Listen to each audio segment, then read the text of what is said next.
श्री कृष्ण भक्त प्रिय चक्रपाणे, श्री पद्मनाभ अच्युत कैट भारे, श्री राम पदाक्ष हरे मुरारे, अनंत वैकुंठ मुकुंद कृष्ण, गोविंद दामोदर माधवेति, वक्तुं समर्थोऽपि न वक्षि कश्चित्, अहो जनानां व्यसनाभिमुख्यम्। हे श्रीनाथ नारायण वासुदेव दिव्य कृष्ण, हे अपने भक्तों के दयालु मित्र, हे चक्रपाणी पद्मनाभ अच्युत कैटभारी, राम पदाक्ष हरि मुरारे, हे अनंत वैकुंठ मुकुंद कृष्ण गोविंद दामोदर माधव। यद्यपि सारे लोग आपको यो पुकार सकते हैं किंतु वे चुप रहते हैं।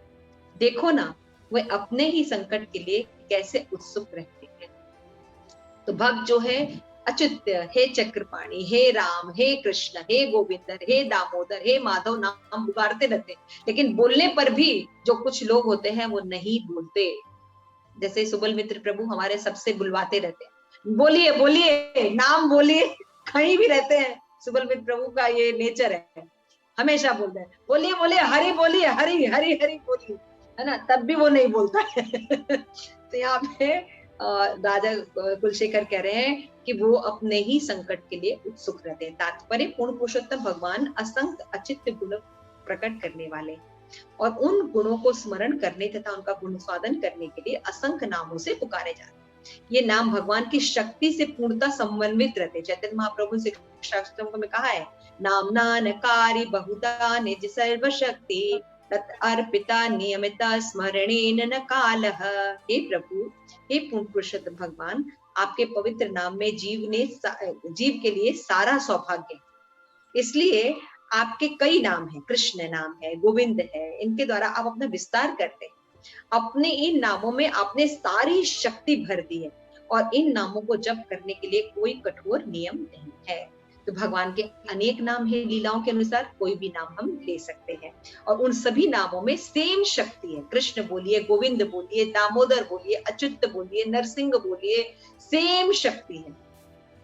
श्री यमुनाचार्य ने, जो राजा कुलशेखर के ही संप्रदाय में प्रकट थे, स्वरचित श्लोक में पश्चाताप करते हैं, यद्यपि भगवान के अनेक नाम गुणों से पूर्णतः प्राय हैं, किंतु अब भक्त उनके पास तक नहीं जाते, ये उनके विनाश को स्वयं बुलाते। कुछ भी बोले चुप ही रहते, मुंह ऐसे रहते, बोलिए बोलिए, ऐसे चुप रहते हैं।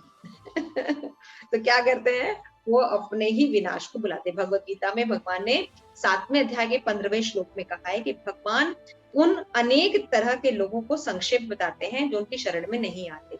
न मा दुष्कृतो मूढ़ा प्रपद्यते नराधमा, माया अपहत ज्ञान आसुरी भाव आश्रित। जो निपट मूर्ख है, मनुष्यों में अधम है, जिनका ज्ञान मोह लिया गया है और जो आसुरिक प्रभाव के लोग हैं, ऐसे दुर्जन भगवान की शरण में महिमा सुनने पर भी नहीं जाते।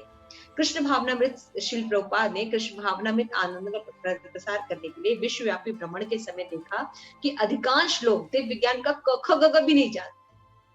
आप लोग भी ऐसे घूमते होंगे प्रभुपाद का नॉलेज लेके, तो देखते होंगे लोगों को नॉलेज नहीं है ना। आध्यात्मिक ज्ञान का पहला पाठ यह है कि मनुष्य शरीर नहीं है अपितु आत्मा है, अतः आत्मा ही वास्तव में महत्वपूर्ण तत्व है। किंतु पाश्चात्य देशों में विद्वानों के बीच भी लोग आत्मा के स्वभाव को ही नहीं जानते, अतएव वे मनुष्य जीवन के असली उद्देश्य को नहीं समझ पाते, जो कि ईश्वर को समझना है। जो व्यक्ति आत्मा को नहीं समझ सकता वो ईश्वर को नहीं देख सकता, क्योंकि आत्मा ईश्वर का ही सूक्ष्म कण है। यदि वो इस कण को नहीं समझ सकता तो संपूर्ण भगवान को क्या समझेगा। अधिकांश लोग आत्मा को समझने का प्रयास करने की बजाय इसमें भी बुरा यह है कि वो अपने अस्तित्व की पूरी तरह नकार देते और क्या कहते हैं कि ईश्वर विहीन है, भगवान है नहीं तो भगवान ईश्वर विहीन है। नास्तिक लोग वैज्ञानिक ये सिद्धांत प्रतिपादित करके लोगों की अज्ञानता को प्रोत्साहित करते हैं कि जीवन की उत्पत्ति पदार्थ से हुई है, लाइफ कम फॉर मैटर। लोग ये कहते हैं कि हम किसकी संतान है, अपने माँ बाप की। माँ बाप के शरीर से हमारा शरीर उत्पन्न नहीं होता है, एक जड़ दूसरे जड़ को उत्पन्न नहीं कर सकता। आत्मा भगवान के द्वारा प्रवेश कराई जाती और आत्मा को कोई उत्पन्न नहीं कर सकता, कोई माँ बाप नहीं। समझ में आ गया।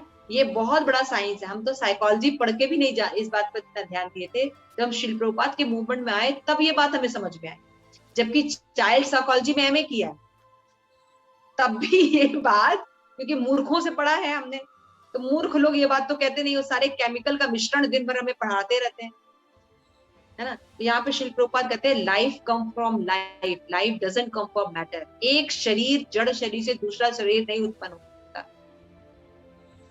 तो श्री प्रभुपाद इस नास्तिक सिद्धांत की निंदा करते हैं। बहुत अच्छी बुक है लाइफ कम फ्रॉम लाइफ, पढ़ना चाहिए। इस शिल प्रभुपाद की नास्तिक सिद्धांत की निंदा करते हैं और तथ्य को सामने रख के सिद्ध नहीं किया जा सकता। तब उन्होंने कहा कि सभ्य देश, विशेषतः पश्चिम देश के लोग मूर्खों के स्वर्ग में रह रहे हैं और हम उनकी नकल करते हैं।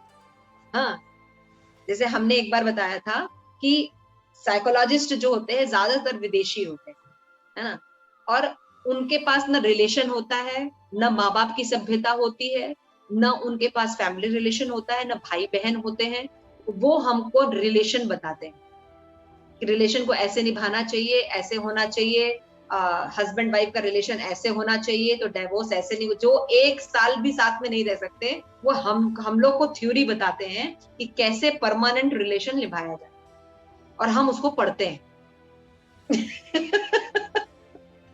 तो इससे बड़ा दुर्भाग्य और क्या है। हमें अपने शास्त्र पढ़ने चाहिए। शास्त्रों में बताया गया है भगवान रिश्ता निभाते हैं, है ना, उनको पता है। राजा कुलशेखर टिप्पणी की है कि ईश्वर तथा उनके नाम कार्यों की अपेक्षा उनके अपने आप को संकट में डालते हैं। और संकट न केवल व्यक्तिगत है, अपितु सामूहिक है। आप देखिए कोरोना वायरस हमको भी भुगतना पड़ रहा है, जबकि हम भगवान का कीर्तन करते हैं, लेकिन भुगत रहे ना, साथ साथ हम भी भुगत रहे ना, कि ये करनी किसी की है लेकिन भुगत तो हम भी रहे।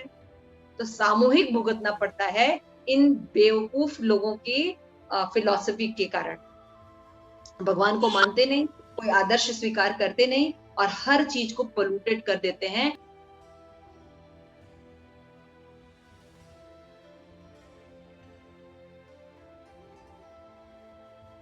प्रौद्योगिक के स्वर्ग में रहने का प्रयास करते, किंतु जब वो युद्ध छिड़ जाता है, अन्य विपत्तियां आ जाती हैं, तो स्वर्ग छिन जाता है। यद्यपि प्रभुपाद ने इस पर गौर किया कि मूर्खों को मूर्ख करने पर वो नाराज हो जाता, इसलिए प्रभुपाद रास्कल कहते थे, उनको बहुत बुरा लगता था।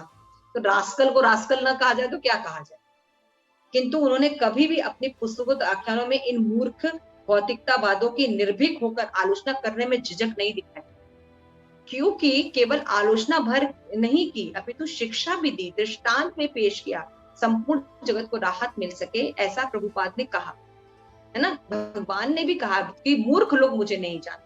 तो उसी बात को प्रभुपाद ने भी दोहराया, इसलिए नहीं कि उनकी वो आलोचना कर रहे थे, बल्कि उनको शिक्षा देने के लिए डांट रहे थे कि गलत जगह फंसे हुए। उन्होंने अंतरराष्ट्रीय कृष्ण भावना में संघ के सदस्यों को इस तरह रहने की भी शिक्षा दी जिसमें आध्यात्मिक प्रगति के लिए पर्याप्त समय बचे। यह संघ संपूर्ण संसार के समक्ष दृष्टांत प्रस्तुत करने के लिए है। यह ऐसा समुदाय है जिसमें सदस्यों की समस्या घट चुकी है और जो ईश केंद्रित जीवन बिताने में अभिरुचि रखते हैं। श्री कृष्ण ने भगवत गीता में शरणागत न होने वाले 4 प्रकार लोगों का उल्लेख किया, जो इनकी शरण में नहीं जाना चाहते, किंतु भक्तगण अपने प्रयास जारी रखते हैं और अपने गुरु के कहे आदेश प्रस्तुत करके संतुष्ट रहते हैं, जहां भी हो सके बद्धजीव की सहायता करते हैं। इसलिए वो कहते हैं हरे कृष्णा कृष्णा कृष्णा हरे हरे, हरे राम राम राम हरे हरे। देखो कितने लोग नहीं बोल रहे हैं, यानी क्या है जो लोग मेरे साथ अभी नहीं बोले वो अभी राजा कुलशेखर के हिसाब से क्या है, तो फिर से बोलिए हरे कृष्णा हरे कृष्णा कृष्णा हरे Hare Hare, Hare Ram Ram Ram Hare Hare. Thank you so much. तो जो लोग नहीं बोल रहे थे वो भी बोले थैंक यू सो मच। तो आप सब भी भगवान के नाम से तर जाएंगे। तो कभी भी जब नाम बोला जाता है तो जरूर बोलना चाहिए, चुप नहीं रहना चाहिए। राजा कुलशेखर यहाँ कह रहे हैं, नहीं तो संकट के लिए उत्सुक रहेंगे।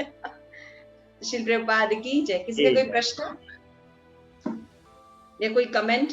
Thank you. हरे कृष्ण।